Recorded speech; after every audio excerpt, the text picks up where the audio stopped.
extraordinaire, Rembrandt. C'est quand même un des grands maîtres du clair-obscur. C'est quelqu'un qui a vécu dans une période tourmentée au niveau historique. C'est quelqu'un qui avait des origines juives, c'est quelqu'un qui a vécu des drames personnels énormes. Donc c'est un personnage extrêmement riche pour la fiction, je trouve.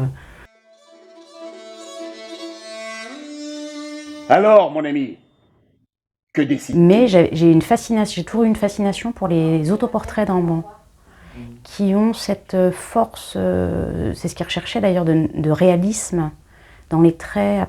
Il ne cherchait pas à embellir les gens. Et j'ai toujours été fascinée par ces autoportraits qui nous renvoient à notre propre finitude humaine. Je trouvais ça très puissant symboliquement. Ça va là, ça va.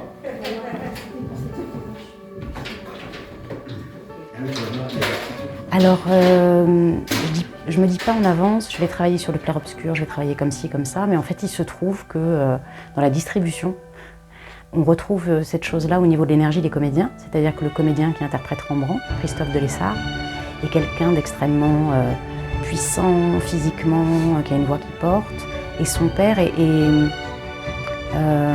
une énergie plus douce. Donc en fait on retrouve ce clair-obscur. J'ai pas fait exprès, mais je l'ai au plateau. Et ensuite, je voulais apporter une touche féminine et j'avais très envie qu'on ait de la musique en direct. Donc on a cherché longtemps et on s'est dit que le violon pourrait être superbe. Et donc il y a une violoniste qui a rejoint le projet, parce qu'au départ, la pièce est écrite pour 2 comédiens masculins. Alors la situation, c'est le parcours de Rembrandt sur 40 années de vie. Donc c'est quand même conséquent. Ça commence quelques années avant la mort de son père.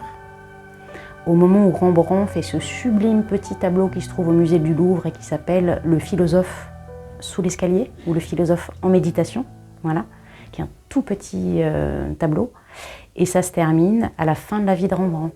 Donc on parcourt dans cette pièce, en 1h15 en fait, les grandes œuvres du maître, mais aussi tout ce qu'il a traversé, parce qu'il a eu des grosses crises financières, il a eu des deuils très puissants.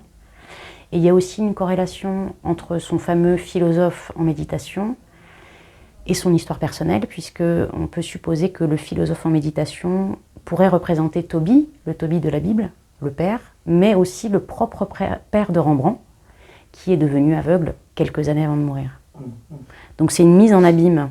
Je les lie à l'huile de lin, à l'huile de noix ou de pavot. Dans mes mixtures, je trempe de fins pinceaux en poils d'écureuil ou de martre et d'autres plus grossiers en poils de blaireau ou poils d'oreille de bœuf. Je cherche une chaleur. Il faut aller au-delà des images en plus. Voilà, Oui, ça. tout à fait. Donc, comment c'était travaillé? alors d'abord, on a travaillé sur tous les tableaux qui sont évoqués dans la pièce et on est allé les étudier, les regarder, voir ce qu'ils racontaient.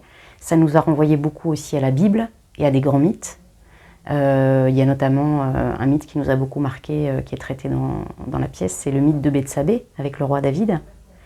Donc comment remettre en vie, derrière les touches de peinture du maître, les histoires qui sont portées derrière. Voilà. Après, au théâtre, on dit que s'il n'y a pas de conflit, on s'ennuie, et le théâtre est conflit.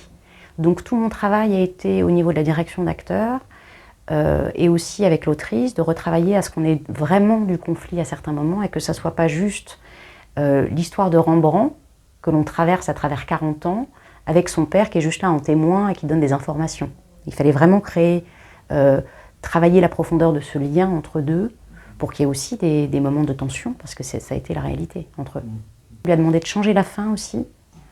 Je ne vous la dévoilerai pas, mais voilà, la fin nous convient bien. Et puis, voilà, on voulait vraiment qu'il y ait une femme sur scène aussi.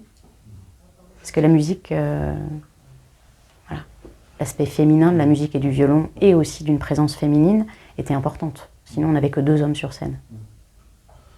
Mais un violon qu'une contrebasse.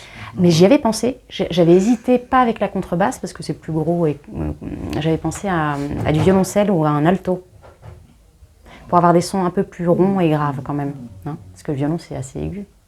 J'ai demandé à la créatrice lumière, Johanna, avec laquelle on avait déjà travaillé sur Valjean, avec Christophe de Lessart. On avait mis en scène une adaptation des Misérables, où Christophe, qui joue Rembrandt, jouait Valjean. Et j'avais donc demandé à Johanna de travailler vraiment sur un clair-obscur au niveau de la lumière, et elle l'a fait, mais avec une facilité. Donc on est complètement là-dedans. Donc à la fois on est dans quelque chose qui est vivant, et à la fois on est dans des tableaux vivants en permanence. Alors comment on passe d'un tableau à un autre? Par la musique. On le traverse à travers la musique souvent. C'est la musique qui fait le lien. C'est la musique? Ouais. La musique est notre lien. Et la direction d'acteur, c'est fait comment?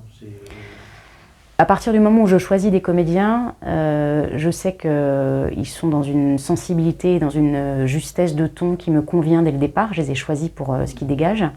Et après, je vais faire en sorte qu'ils arrivent techniquement à donner au texte en fait, la plus grande clarté possible, en fait, pour mettre en valeur et le texte et ce qu'il porte. C'est-à-dire que pour moi, on peut être un très bon comédien, on peut être un très bon technicien dans tous les arts. C'est pas pour ça qu'on sera un bon artiste. Donc moi, j'ai choisi des artistes que j'aide au niveau technique pour porter encore plus le message. Un vers de Racine, dans la langue de Racine, dans la langue de n'importe quel auteur ou autrice, il y a un rythme, il y a des sonorités, il y a des syllabes qui vont résonner de différentes manières. Quand on emploie des S, pour qui sont ces serpents qui sifflent sur vos têtes, c'est pas pour rien qu'il y a des S, ça raconte quelque chose et ça porte aussi quelque chose. Donc la technique peut aider énormément à renforcer un propos.